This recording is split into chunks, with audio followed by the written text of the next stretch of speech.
नमस्कार, मैं ज्योतिषाचार्य पंडित राजेश अवस्थी आप सभी दर्शकों का आपके अपने YouTube चैनल कुंडली किस्मत की पर बहुत बहुत स्वागत करता हूँ। 22 से 28 जुलाई तक का समय तुला राशि के लिए कैसा रहने वाला है। तुला राशि के जातकों के लिए 22 से 28 जुलाई तक का साप्ताहिक राशिफल लेकर मैं आप सभी के समक्ष उपस्थित हूँ। इसे आप वीकली हॉरोस्कोप भी कह सकते हैं। 22 से 28 जुलाई तक के पूरे सप्ताह में तुला राशि के जातक क्या कुछ करेंगे, उनके साथ क्या कुछ होगा और किस तरह की उनकी मानसिक स्थिति रहेगी, इन सभी बातों पर विचार करेंगे। सबसे पहले चंद्रमा की स्थिति पर एक नजर डाल लेते हैं कि 22 से 28 जुलाई तक चंद्रमा आपकी राशि से किन किन भावों में गोचर करेगा। देखिए, चंद्रमा 22-23 जुलाई को मिथुन राशि में संचारशील रहेगा और चंद्रमा की स्थिति आपके भाग्य भाव में रहेगी, अर्थात धर्म भाव में चंद्रमा आपके दशमेश होकर गोचर करेगा और यहां इसकी युति तृतीयेश षष्ठेश बृहस्पति के साथ रहने वाली है। 24 और 25 जुलाई को चंद्रमा अपनी ही स्वराशि कर्क में दशम केंद्र स्थान पिता राज्य व्यापार नौकरी और कारोबार के भाव में गोचर करेगा और यहां इसकी युति भाग्येश और व्ययेश बुध के साथ और लाभेश सूर्य के साथ रहेगी। इसके साथ साथ 26, 27 और 28 जुलाई को चंद्रमा अपने मित्र सूर्य की सिंह राशि में गोचर करेगा और यहां इसकी युति धनेश सप्तमेश मंगल के साथ और नैसर्गिक पाप ग्रह केतु के साथ रहेगी। देखिए, चंद्रमा 22 जुलाई को सुबह 8:15 पर मिथुन राशि में प्रवेश करेगा और 24 जुलाई को सुबह 11:02 तक मिथुन राशि में ही गोचर करता रहेगा। चंद्रमा एक तीव्रगामी परिवर्तनशील ग्रह है, अतः साप्ताहिक राशिफल में चंद्रमा को प्रधानता दी जाती है। इसलिए चंद्रमा का गोचर 2.25 दिन एक राशि पर रहता है, तो 22 से 28 जुलाई तक चंद्रमा आपके 3 राशियों पर भ्रमण करेगा। तो 22 जुलाई को चंद्रमा आपके नवम त्रिकोण भाग्य एवं धर्म स्थान में प्रवेश करेगा और यहां इसकी युति तृतीय षष्ठ बृहस्पति के साथ होगी, जिसके साथ चंद्रमा गजकेसरी योग का निर्माण करेगा। इसके साथ साथ भाग्य स्थान में दशमेश चंद्रमा का गोचर जातक के भाग्य को अत्यंत बलवान बनाएगा और जातक को भाग्य की सुंदर शक्ति प्राप्त रहेगी।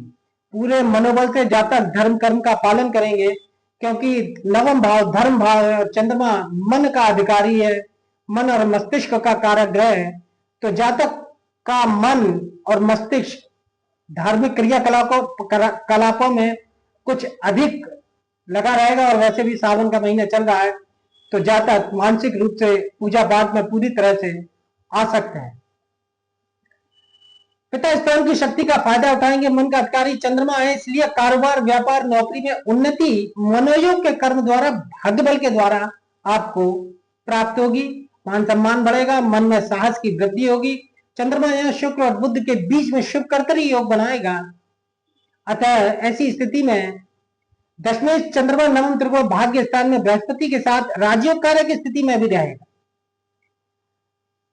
इसके साथ साथ जातक को भाग्य बल से गौरव एवं प्रतिष्ठाशाली रोजगार दिलवाने में चंद्रमा की महत्वपूर्ण भूमिका रहेगी, क्योंकि चंद्रमा दशमेश केंद्र स्थान का स्वामी होकर नवम त्रिकोण स्थान में गोचर करेगा, तो यह एक तरह का राजयोग निर्माण करता है।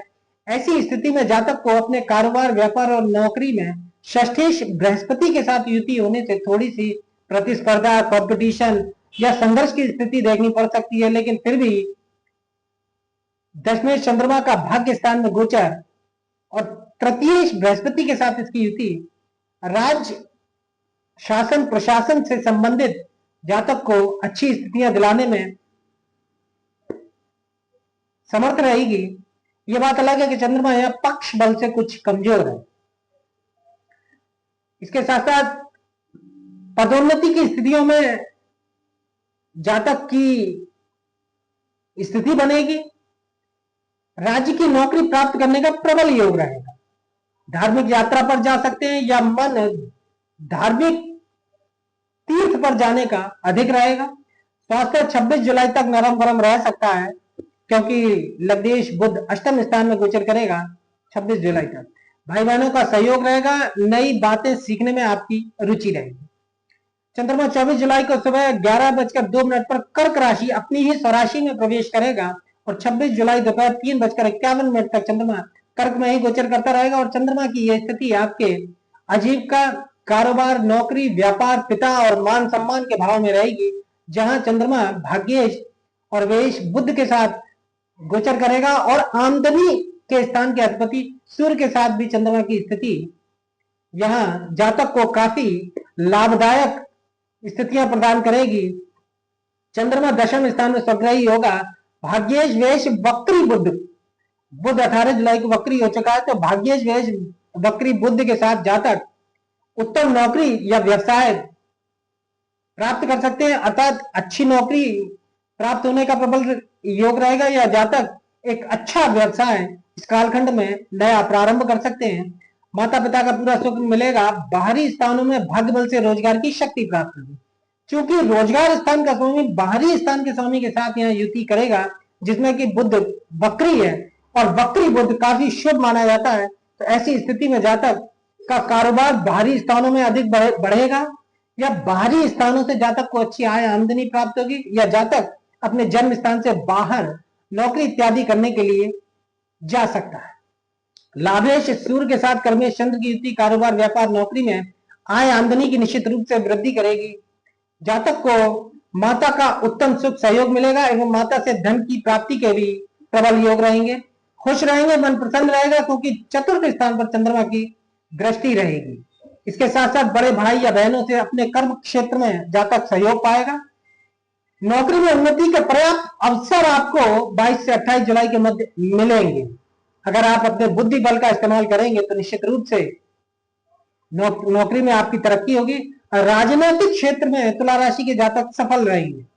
वक्र शनि छठे स्थान में रोग, ऋण एवं शत्रुओं का प्रबल रूप से नाश करने में समर्थ रहेगा, क्योंकि शनि 13 जुलाई को वक्री हो चुका है। 26 जुलाई को चंद्रमा दोपहर 3:51 पर मित्र सूर्य की सिंह राशि में प्रवेश करेगा और 28 जुलाई तक चंद्रमा आपके एकादश लाभ स्थान में गोचर करेगा, जहां इसकी युति धनेश सप्तमेश मंगल के साथ और नैसर्गिक पाप ग्रह केतु के साथ रहेगी। अतः ऐसी स्थिति में चंद्रमा आपके लक्ष्मी योग का निर्माण करेगा मंगल के साथ। जीवन साथी या प्रेमी प्रेमिका से जो भी है आपका, अगर आप स्त्री हैं तो प्रेमी या जीवन साथी, और अगर आप पुरुष हैं तो पत्नी या प्रेमिका के तरफ से आपको अच्छा धन प्राप्त हो सकता है या अच्छी लाभप्रद स्थितियां देखने को मिल सकती है। साझेदारी में किए गए व्यापार में अच्छी आय आमदनी के योग रहेंगे।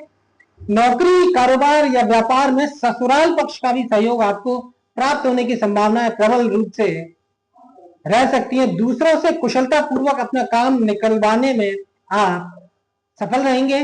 प्रेम संबंध आपका लाभप्रद रहने वाला है अगले हफ्ते।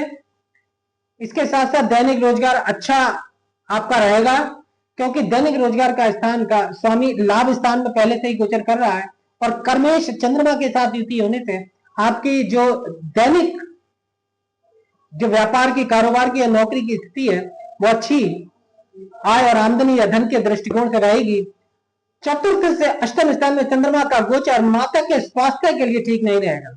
माता के भाव का विचार चतुर्थ भाव से किया जाता है और चंद्रमा माता का कारक ग्रह है और वो चतुर्थ से अष्टम अर्थात एकादश स्थान में गोचर करेगा, तो माता के स्वास्थ्य को थोड़ा सा प्रतिकूल रूप से ये प्रभावित कर सकता है।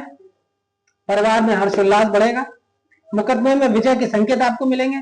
आजीविका के क्षेत्र में विपरीत लिंगी का सहयोग धन कमाने के दृष्टिकोण से अच्छा रहेगा, क्योंकि सप्तम भाव विपरीत लिंगी का भाव है। अगर स्त्री है तो पुरुष का भाव है, पुरुष है तो स्त्री का भाव है, और उसके साथ चंद्रमा एकादश लाभ स्थान में गोचर करेगा धनेश होकर मंगल के साथ में, तो विपरीत लिंगी के सहयोग से जातक को अच्छी आर्थिक प्राप्ति हो सकती है। पिता से लाभ रहेगा, क्योंकि पिता स्थान का स्वामी चंद्रमा लाभ स्थान में गोचर करेगा। किसी न किसी रूप में पिता से लाभान्वित होंगे। मन की शक्ति से आमदनी के स्थान में विशेष सफलता पाएंगे। संतान पक्ष में नीरसता के साथ सुख मिलेगा। विद्या के क्षेत्र में जातक सफल रहेंगे। जो तुला राशि के जातक अध्ययनशील है, वाणी के अंदर बड़ी चतुराई से अपने स्वार्थों की पूर्ति करेंगे, अर्थात वाणी में स्वार्थपरता रहेगी लेकिन चतुराई से सभी काम पूरे होंगे। अपने फायदे का विशेष ध्यान दिमाग में रहेगा, अपने फायदे के बारे में अधिक सोचेंगे, कोई नया काम प्रारंभ कर सकते हैं। केतु के साथ चंद्रमा ग्रहण दोष में रहेगा, अतः मानसिक अशांति के कारण भी इस कालखंड में विशेषकर 26, 27, 28 जुलाई को आपको प्राप्त हो सकते हैं। तो आज के वीडियो में तुला राशि के जातकों के साप्ताहिक राशिफल में इतना ही। अगर वीडियो अच्छा लगा हो तो वीडियो को लाइक करें, अधिक से अधिक शेयर करें और चैनल को सब्सक्राइब करें।